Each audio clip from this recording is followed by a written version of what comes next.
Hello and welcome to episode 2 of the Humboldt State JackCast presented by Humboldt State Athletics. I'm your host, HSU Media Assistant and Student Athlete Elliott Portillo. For this episode, we bring in 3 members of the HSU women's basketball team, head coach Michelle Bento-Jackson, and players Ashley Peralta and Sophia Hughes. We talk about how Coach Bento-Jackson has adjusted to his squad, outfitted with 13 brand new players, and how her players and herself have adapted and bonded both virtually and in person this semester. We also talk about how the team's Race for Change event from this past October has impacted the team, and we talk a little bit and ask how these Lumberjacks have found a way to bring awareness to social justice both on and off campus. So with all that said and done, let's get this ball rolling. All right, we're recording.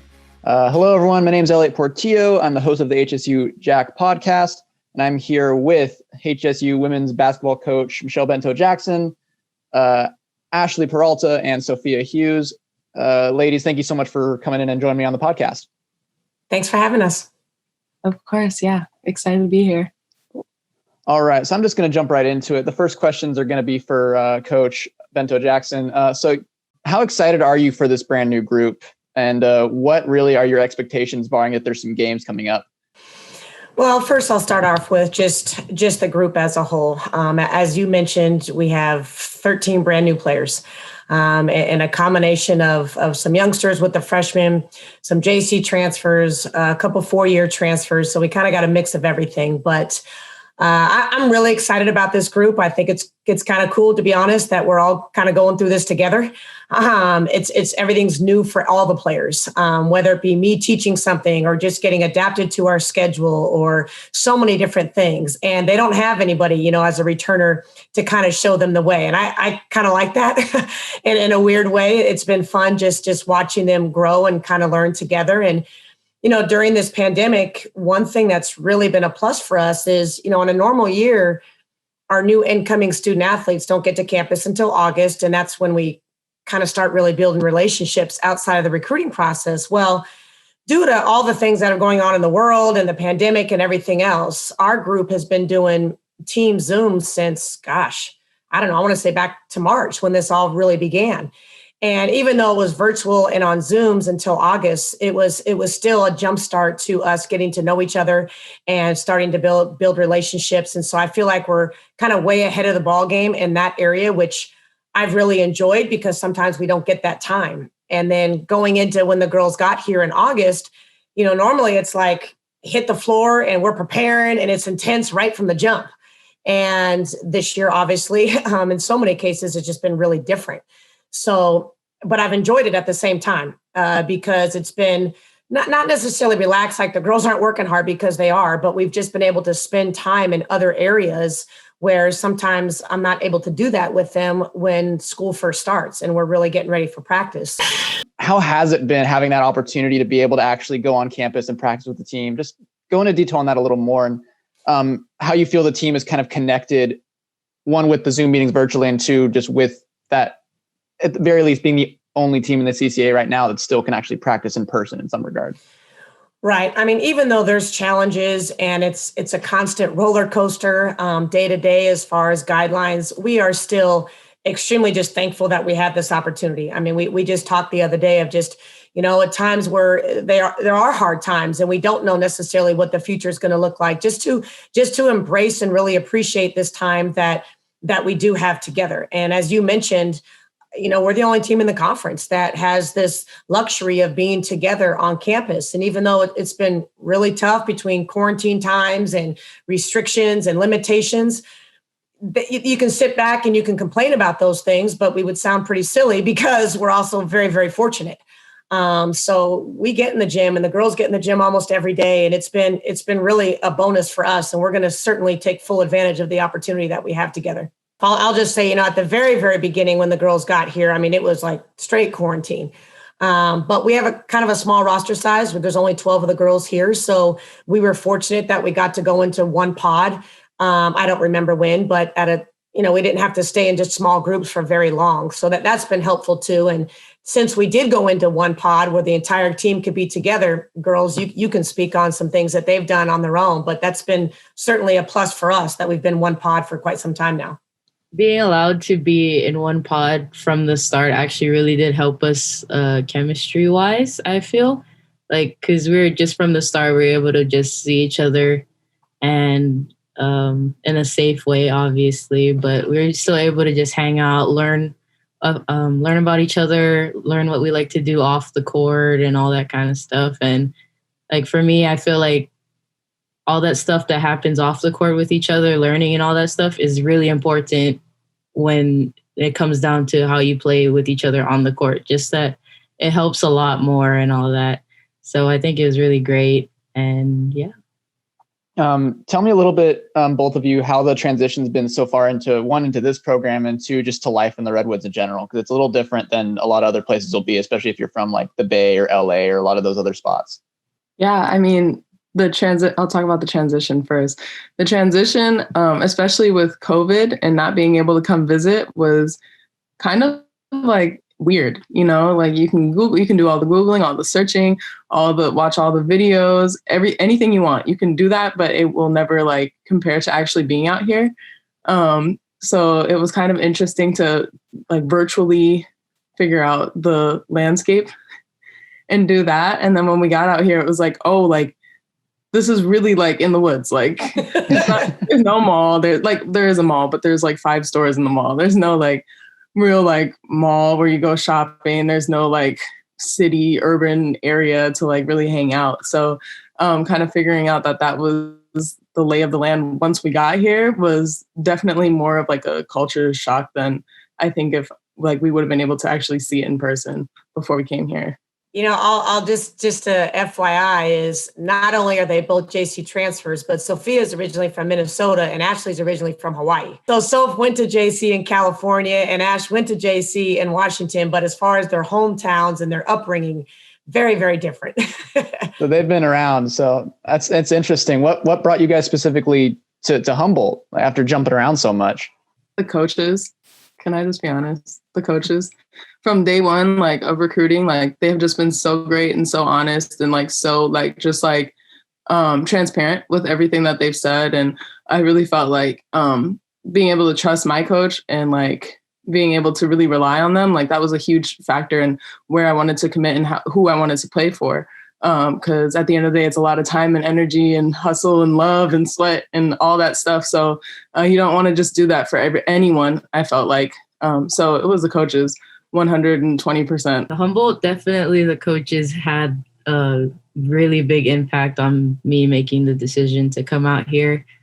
Just from the get-go, like I already knew like what they wanted from each player, what they wanted as a team goal. And like I like that. I like when a coach has vision, because at the end of the day, you're following their lead. They're trying to get you, they have the vision for the team, and it's up to the team to get to like accomplish that vision. But it's like, what are you going to do without a vision? And because of that, I was like, I feel like this is the program for me. I feel like I'm going to fit in there, and it's like a clean slate. Everyone was new. So I thought that was pretty cool as well.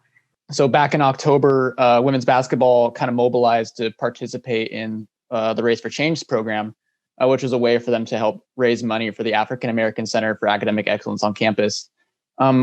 Really, what inspired you guys to take on this challenge and really to put your focus on this? And why do you feel it's so important, especially right now? Well, even before, this event was initiated, which I'll speak upon in a moment, but going back into George Floyd's death, that just obviously just opened up so many conversations. And again, even though we weren't together here on campus, just virtually the conversations that opened up amongst our team. And, I've just really been proud of the group and the quote unquote stance that we have taken as far as the seriousness of this, educating one another, number one, opening up some people's eyes, I'm sure.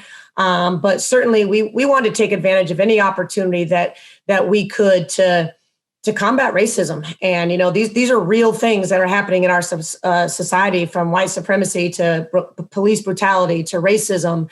And these are all topics that we feel very strongly about. And Sophia can actually talk to you, she's from Minneapolis, like I told you, and that's where she was. So she can speak on that. But Again, the initiative itself of Race for Change was actually started by UC San Diego women's basketball. Obviously, the relationship I have with Heidi, their head coach, and she reached out to me and said that they were doing this. And I was like, we're in. We are definitely all in. Again, just, I'm proud of the girls for taking advantage of, the platform that they do have and utilizing their voices in any which way possible. And really, it was just to bring awareness. That was our initial objective with the event itself. We did ask for any kind of donations, and we decided that where else but right here on our own campus, as far as giving the donations to, as far as the African American Academic Center for Excellence. So it was kind of a win-win. But this is, even though this year was virtual, this is something that we are going to continue each year. The last thing I'll say about this is, I just want to be sure that this just isn't, almost like a fad, where people are talking about it for a short period of time and it goes away. This is not something that's going to go away. This is something that I want to continue to talk about amongst our team and our players. And again, just to continue the conversations, to bring awareness and be as active as we possibly can in any form that we can possibly be. Black lives do matter, and that's not going away. It's not just a period of time. And that's something that we all really need to take to heart. And our women's basketball team does take that to heart. And I'm really proud of us for that. Yeah, just kind of like Coach B was saying, I think like the event that for the Race for Change was really cool because it did bring a lot of awareness, especially to a lot of people that I know, just that it isn't a fad. I live in Minneapolis, and so this summer was really crazy. And so I think the first chance people got, a lot of people that I know, the first chance they got to kind of take a step away from it and like not think about it, they did. And they never thought about it again. So when we did the event, they're, texting me and emailing me and messaging me like, oh yeah, like totally, I want to support. Like I totally forgot, like really honestly, which was surprising to me because everyone on our team, especially the coaches, are so aware. And it's such a daily conversation for all of us that, sometimes it's weird to think like, oh, like other people don't necessarily think like that. So I thought it was really cool that we were able to bring that awareness, and bring it back to the forefront because it is important and it does need to be continued to talk about because it's not a fad. Being in Hawaii, it's like you're on an island. You only hear so much. And, truthfully, we don't hear everything, especially when you're so wrapped up in doing something else. We don't usually hear that. So like to hear about how it directly affected, especially people that I now care about because they're my family now, they're my team. And like just to hear their stories and all that stuff, it actually really impacted me and actually wanted me to do more, actually really helped. So like to be able to be a part of something like this, it made me feel really like great being able to try and make a change in the world. And I was able to even reach out to my family back home and like my club team back home. And I was able to get them to participate and them to like actually learn about what's going on. I think education is honestly really important, especially in times like these when people can be closed-minded about some stuff, and to be able to like try and at least get them to open their minds and see where people are at with everything. That's like really amazing. So this next question is kind of in that same thread. And this is really mostly for you, Coach. Because you're also a member of HSU's brand new Social Equity and Accountability Committee. Do you just want to talk a little bit about what that is and what kind of resources that provides to students on campus and around? Right. Yeah. So that was a committee that, as you mentioned, we started a couple months ago now, and it's comprised of our head athletic trainer. There's a couple coaches. We have a couple administrators on the committee, and we meet once a week. And initially, we're just getting it going, but initially we just wanted to have another resource for our student athletes. And that goes from any minority, that's LGBTQ, that's anybody, just a bunch of different diverse groups. And we have taken the time as our committee to meet with different groups on campus, whether it be the African American Center, ITEP for the Native Americans.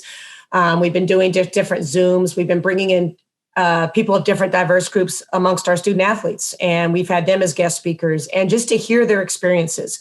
What is their experience like at Humboldt State? How can we provide or help them in other ways? And so that's kind of just what we've been doing these first couple months, is just listening. listening and learning and kind of putting together what we really want to get out of our group, out of our committee. And this is something that we actually we just are starting to make it public as far as for all the student athletes to be aware of. But again, it's all groups. And that's something that, we want to take pride in. And again, everybody needs somewhere to go. And we want this to be a safe place for student athletes to speak their mind, good, bad, or indifferent, and that we can provide them help, resources, whatever it is, to help them. And can I add something really quick too? Of course, yes. I just want to say thank you to our coaches because all of this has happened, but I don't think a lot of it would be possible without them. I know that they have been a huge push for a lot of the stuff that's happened on campus, a lot of the conversations that we've had with our team, that they've had amongst other people. I know they're not just talking to us. So I just want to say thank you to them because they have been really amazing in making sure this stays at a forefront and that this is a topic of conversation that people do get used to talking about and that's not just, kind of pushed to the side. So there's that too. Right. Well, thanks, Sophia. And I think it's important for me to be quite frank, Elliott, because obviously I'm a white woman, but I'm really passionate about this kind of stuff, and I feel really strongly about it, and I don't hide from this conversation. I welcome it and I embrace it. And I think being a white woman, my hope is, I got our department together actually when, back in the George Floyd death, and just to talk about these things and to not be afraid to talk about racism or police brutality and to have, it's going to be uncomfortable, but, we always say amongst our team that you got to be comfortable being uncomfortable. And, but that's something that I think we all just have to learn to embrace and have open minds. And I think /hope that the fact that I am a white woman and I am speaking upon this, and I'm hoping that it helps reach out to other white folks who maybe weren't as open-minded or are educated for that matter, and to really see the experiences that, in this case, we're talking about our student athletes, but also across the country, what minorities, in particular African Americans, go through on a day-to-day basis.